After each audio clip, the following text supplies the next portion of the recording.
So I'm going to talk about fungicide resistance today, obviously. And last week I was on a meeting with some stakeholders, and somebody told me, Fran, you only deliver bad news. And that is very true, unfortunately, I have to say. And I was thinking, how can I end up this presentation with, a more positive vibe? And I have to tell you that I couldn't. Okay, so just bear with me. Let's see what we do today. Just a little bit of a background here. What's the problem? Well, the problem is that we are successful at controlling diseases, okay? And the reason why we're successful is because we use fungicides. So we have adopted fungicides as part of our protection system. And this is a trend that basically happens in every country, developed country around the world. So we've got more sales of fungicides. That doesn't mean that we've got more fungicides. That's an illusion, that's an artifact. We've got less fungicides, okay? So the number of registrations are increasing. It doesn't mean that we've got more different chemicals available, okay? We're losing chemicals to deregistration mainly, not to resistance. Deregistration because market access, okay? Things are banned in Europe and then obviously they get banned here. And yes, we've got resistance as well, okay? So we've got less and less chemicals. There's another trend there, quite important as well. There is fungicide resistance. Yes, we've got some of that. Around 400 cases of field failure. All right, this is not lab resistance, this is field failure around the world. Unfortunately, Australia is leading the charge here, okay? So I've got that example for many years already, $300 million losses in Western Australia because of barley powdery mildew. It was 10 years ago, it's already old news, but I think there's a very powerful message because it was preventable, okay? So, and I want you to remember that. Quick snapshot. So, when I came here, you can tell that I'm from northern Queensland by my accent. Right? So, what are you laughing at? So we started working on barley powdery mildew, right? And that was the problem. So we had this outbreak of resistance out there, and that was it. So I thought, yeah, this is a one-year job, and then back to Spain. But it wasn't. Okay. So L means don't worry too much. This is a lab resistance detection. We just detected a little shift of sensitivity in the lab. RS, reduced sensitivity, that means that your compounds are working, but they're not working as they should be working. Instead of getting, the 5 weeks protection, you're getting 3, 4, okay? R means problems, okay? That means field failure in the majority of cases, okay? You can see there are plenty of RSs and Rs out there. Now there's a new case of resistance that I haven't listed here, but Professor Lopez-Ruiz is going to be talking about that. That's quite important, okay?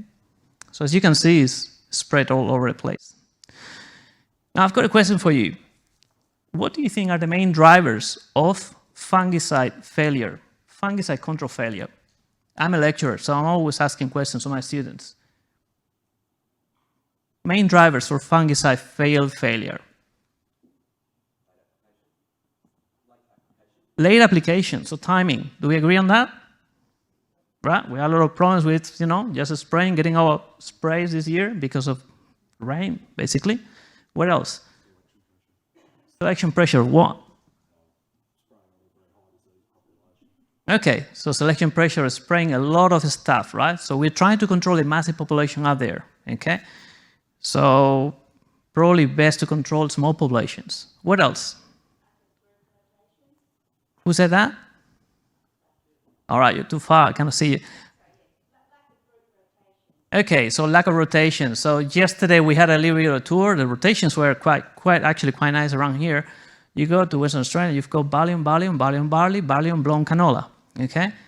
Or wheat on wheat on wheat on wheat for 15 years, okay? So what else? Because you still haven't given me the most important one.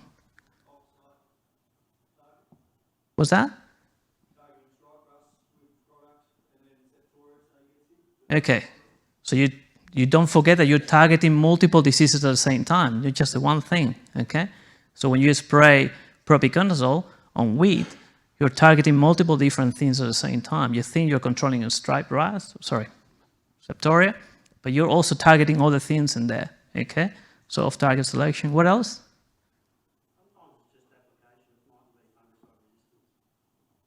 Yeah. So what about if I tell you that 95% of the cases, the samples that come in our lab with, a note saying, fungicide resistance, please test, is actually sensitive, okay? You still haven't told me the most important reason why fungicide fails in the field. Yeah? Yeah?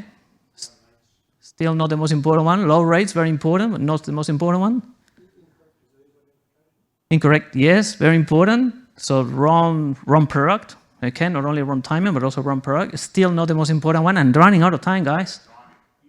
Timing, we already said that. Just using fungicides, overuse of chemicals, selection pressure, yes, but no. Application coverage, God's sake, no, yes, very important, but no. Okay, I'm gonna tell you, right? You say wrong timing, product, okay? Poor IPM. Somebody, a friend of mine told me, good chemistry allows for a stupid IPM or something like that, okay? So, yeah, true. And that probably takes into account a lot of the things you said. Lack of genetic resistance, yes, very important, okay? You want to grow Rockstar because you really want to grow Rockstar, but try to do, with a little bit of sense, okay? There are plenty of different management practices that you can put into place to grow Rockstar safely, okay? Mode of action overuse came up. You know what the most important one is? Oh, you can use a season, okay? There is no way you can control a disease when it has all the factors, on their side, okay? So the right rain events, right temperature, okay? Together with, yes, we're trying to grow a very susceptible variety. We're using the same compounds the whole time, but it's the conduciveness of the season. There's no way to stop it, okay? It's very hard. So you have to be mindful that even if you try to control the disease with the best product ever, you have to expect some lack of control, okay? I think that I blew up half of my presentation's time. Okay, all right. So my presentation is about a little bit of it's a story, really. So I'm going to be going very quickly now around a few cases of fungicide resistance and how actually we're sitting these days. Barley powdery mildew, as I told you earlier, this is how we started. The problem was that we were growing just susceptible and very susceptible varieties for a very long time. So everything below that curve is actually bad for disease control, okay? Now, the peak of the outbreak was around 2010. So you can see that before, we don't have a laser, so before getting to 2010, so the disease needed a lot of time to build up in numbers, okay? And then the outbreak went up until 2012, okay? Very conducive seasons with those years, unfortunately. Barley the whole time, very susceptible varieties, as I said, stable rotation practices, and overuse of a compound called tebuconazole, around $2 a hectare. It was so cheap that people were just chucking it in, just a, prophylactic measure, okay, just in case. A lot of selection pressure. But, everything else that was available was also from the same chemical group, so it was targeting the same thing over and over again. Okay? So what did we learn? So yes, we were very concerned about resistance. Yes, all of us. A lot of people lost a lot of money, okay? What did we do? We thought that this will actually, just prime some change, but actually it didn't. We didn't care in the end of the day.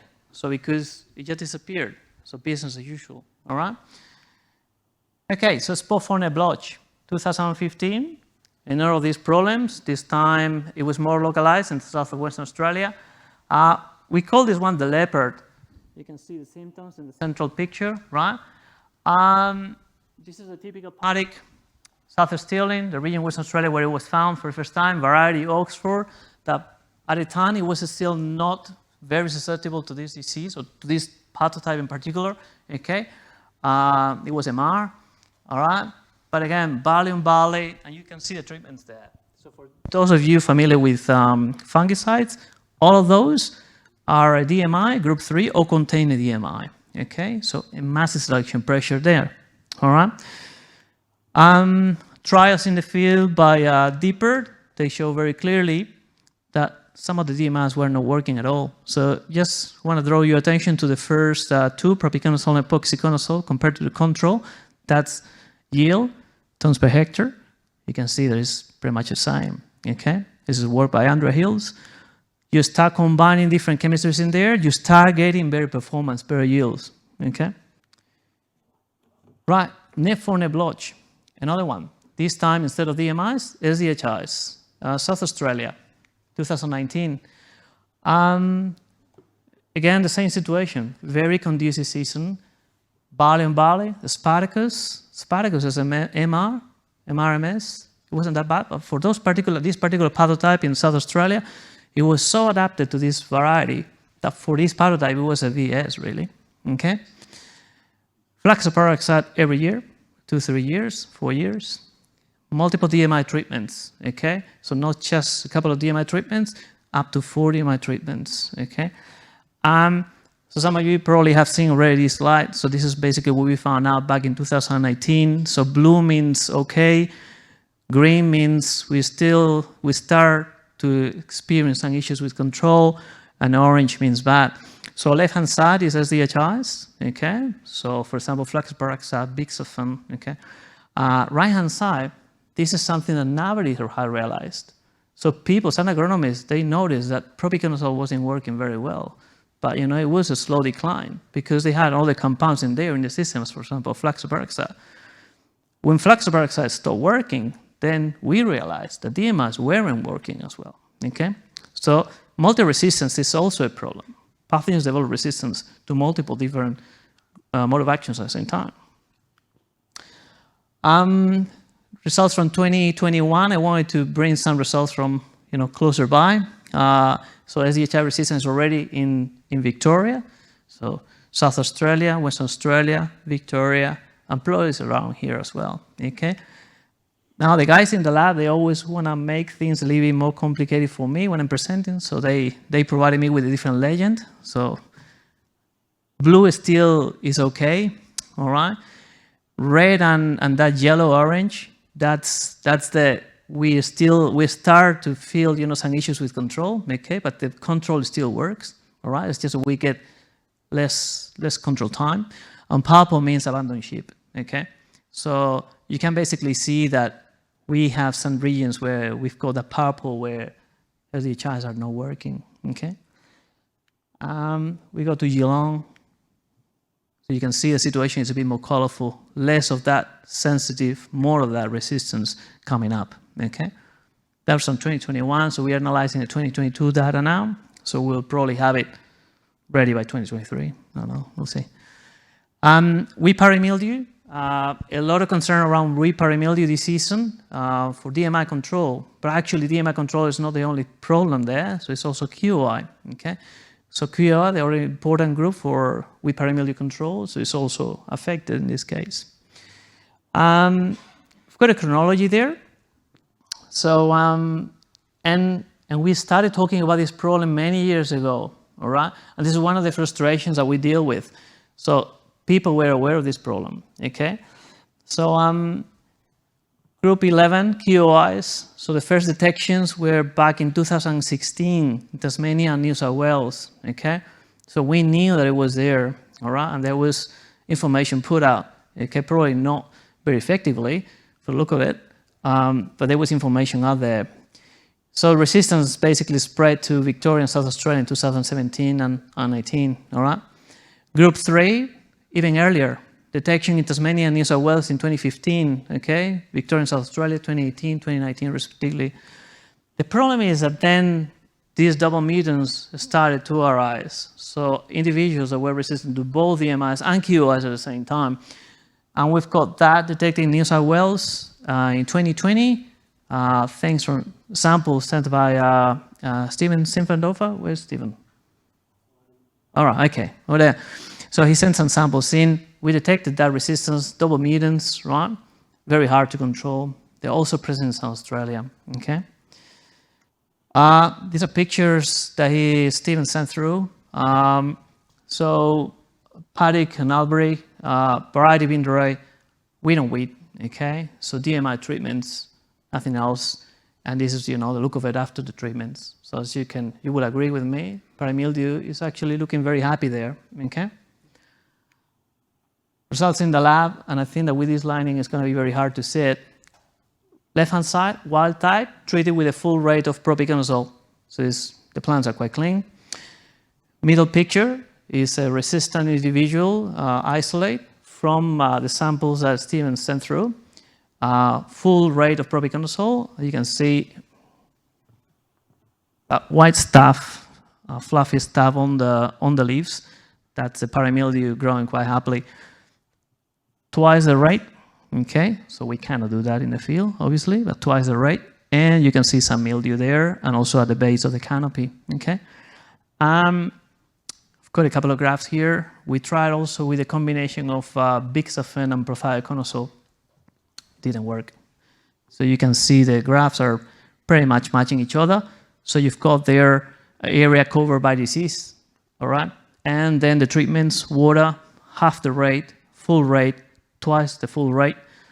Blue is, again, the wild type, and orange is the mutant, okay? So as you can see, the graphs are actually quite similar. So propiconazole is not working very well. And the combination of bixafen and prothioconazole is not working very well either. We know bixafen is not a good mildewcide, okay? So basically the heavy work is done there by prothioconazole, which is not working very well. How much time do I have left? 5 minutes, including questions. All right, so yeah, I'm finishing. Okay, so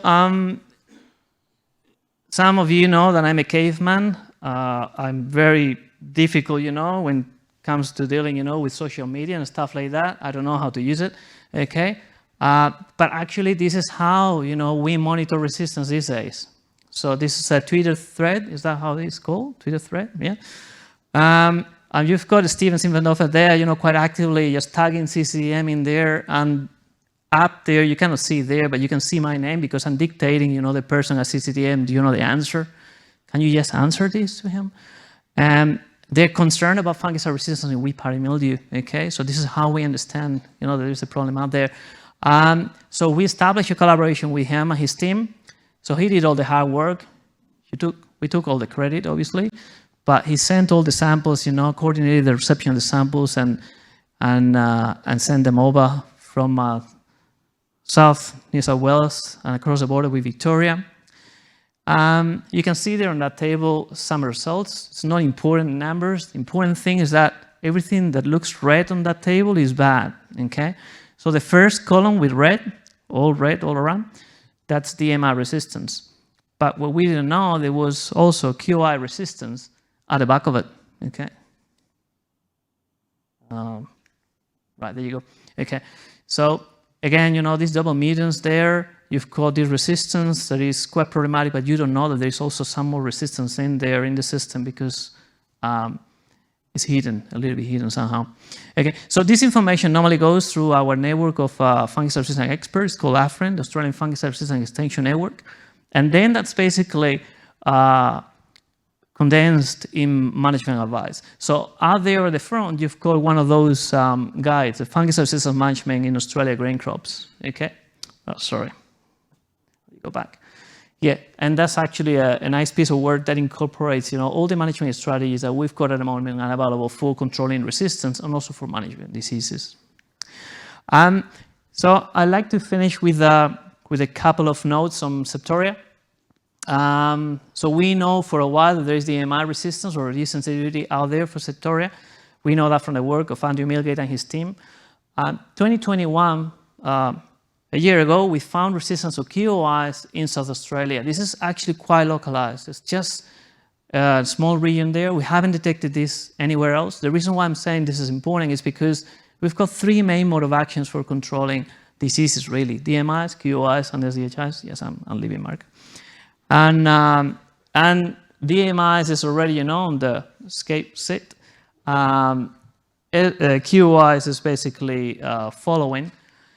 And we've got SDHI resistance already in Europe, so it's inevitable that it comes here at some point. Very quickly, AFREN, as the network that I was talking about earlier. So basically, Our main role is just to try to improve the adoption of management advice within the industry. Just communicate all these messages through different, basically, resources. Probably the most important one, this one that I was mentioning earlier, so the Fungicide Resistance Management in Australian Grain Crops. You've got, as I said, a copy outside. Take-home messages, what I would like you to remember from this presentation. So obviously, intensive cropping requires heavy reliance on fungicides, okay? So which increase selection pressure? We know that already. There's a no-brainer, okay? So fungicide resistance becomes a problem in highly conducive seasons. I would like you to remember very well that one, okay? So number of resistant cases and the spread of these cases is increasing across Australia, something that is, it's not surprising, it's to be expected in developed countries like Australia. Deploying resistant varieties, and I want to be a bit controversial here, is not the solution, okay? Do we have any breeders in the room? Breeders? No? So on average, it takes around 10 years to develop a variety, so we break them in 5, okay? So if we have to deploy resistant varieties, we need to protect resistant varieties, okay? Otherwise, they become VS very quickly. And there's management advice available, okay? So please use it, all right? Yeah, so I'm gonna finish here. So a lot of people behind this work, but yeah, so especially the industry with the provision of samples, advice, and intel from the field. I'll leave it here. Thank you very much.